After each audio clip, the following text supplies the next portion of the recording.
Hello po, kumusta na po kayo? Welcome back po ulit sa Lutong Pinoy sa Amerika. And for today's video po, tayo po ay magluluto ng chicken ampalaya with tausi. Ito po yung mga kailangan nating sangkap. Mantika, sibuyas, bawang, paminta, toyo, oyster sauce, cornstarch, grated ginger po o yung ating luya, tapos yung ating chicken. Meron tayo ditong tubig, salted black beans o yung ating tausi. Tapos maglalagay po tayo ng sesame oil. At ito po yung ampalaya na atin pong lulutuin. Okay, pag-check nyo na lang po sa description below. Lahat po naman kompletong sangkap. At sa mga bago po dito sa aming channel, sana po mag-subscribe kayo sa Lutong Pinoy sa Amerika. At pag-check nyo po yung other videos namin. Marami po kami mga masasarap na recipe doon. At mag-umpisa na po tayo sa ating pagluluto. Dito po sa ating medyo malapad na lalagyan, lalagay po natin yung manok. Pagkatapos bubuhusan natin siya ng toyo. At yung ating cornstarch.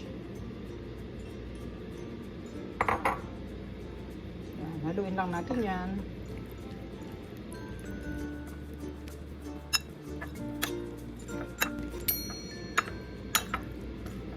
Tapos lalagyan po natin siya ng konting sesame oil.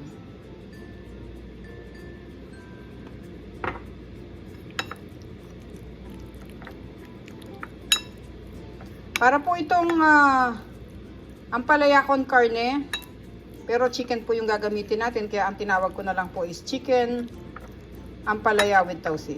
Okay? So patapos po natin itong mahalo, pwede na po tayo magpinit ng ating pan. Hintayin po natin siya uminit. Ngayon po mainit na yung pan natin, pwede natin ilagay yung ating cooking oil. Tapos, piprituhin natin ng konti yung ating ampalaya para hindi mawala yung crunchiness niya. Lagyan natin yung ampalaya.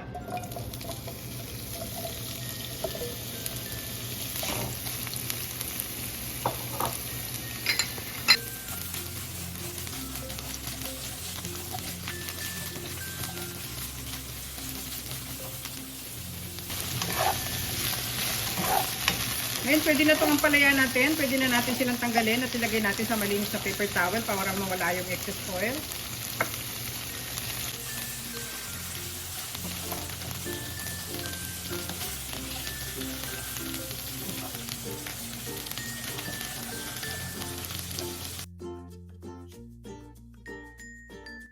Parehong mantika, ilalagay natin yung bawang.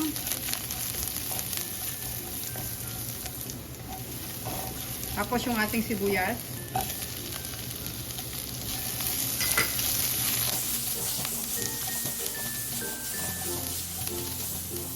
Sunod na natin guys yung ating manok.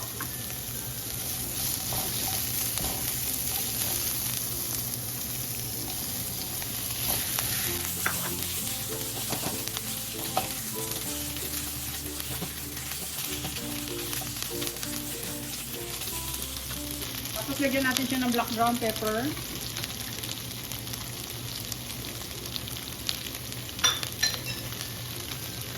At sunod ko yung ginger natin.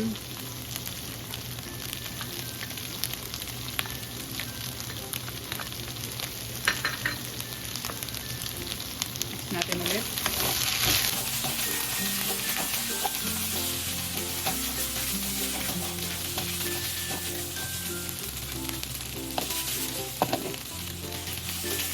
Ngayon, na-brown na natin yung ating chicken.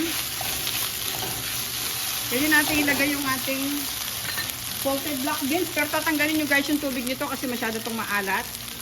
Lalagay natin sila.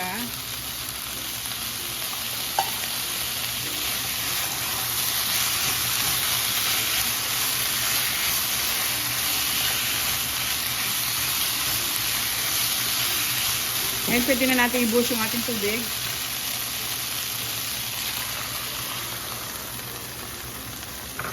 Tatakpan muna natin to guys para maluto pa ng husto yung manok natin.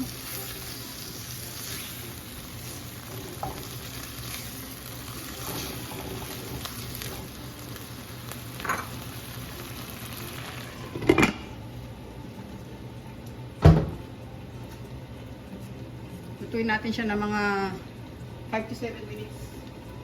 Medium heat lang ha. So ngayon pwede na natin siyang buksan.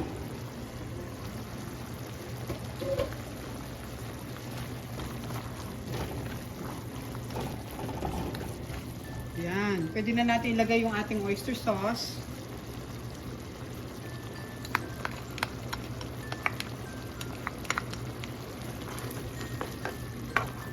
At yung ating ampalaya.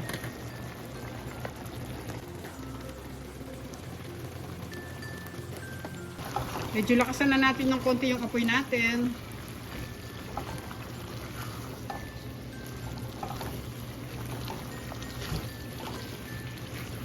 Halu-haluin lang natin siya ng mga 2 minutes guys para medyo mag-ano naman ng konti yung ating ampalaya, maluto ng konti.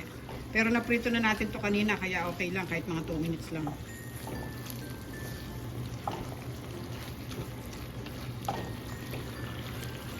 Tikman muna natin kung okay na yung lasa niya, kung kulang pa sa alat or kung medyo maalat naman siya, pwede tayo maglagay ng konti pang tubig. Pero tinanggal na natin yung tubig ng ating salted black beans kaya.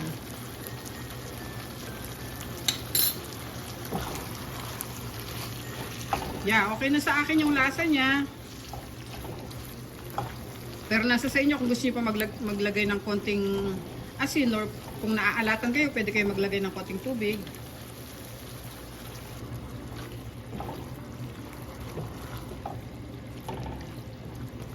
So ngayon guys, luto na tong ating chicken ampalaya with tausi. Pwede na natin siyang i-off it. Lagay na natin siya sa ating serving plate.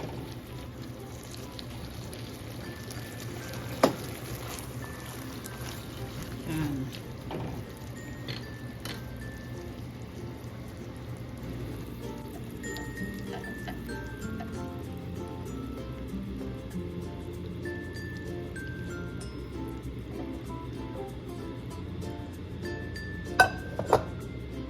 Okay guys, ito na po yung ating recipe for today. Ang atin pong chicken ampalaya with tausi or with salted black beans. Sana po guys, gayahin nyo ito kung namamahalan po kayo sa baka sa atin o yung mga beef sirloin. Medyo mahal po sa Pilipinas yan. Pwede nyo pong gamitin yung manok. Ito po ay isang ampalaya con carne recipe. Pero manok po yung ginamit natin, hindi po siya beef. Huwag niyo po kalimutan mag-subscribe sa Lutong Pinoy sa Amerika. Ingat po tayong lahat guys. God bless po. Thank you so much po for watching. Ito na po ang ating recipe ng chicken ampalaya with tausi. Okay? Thank you so much guys. Ingat po tayong lahat.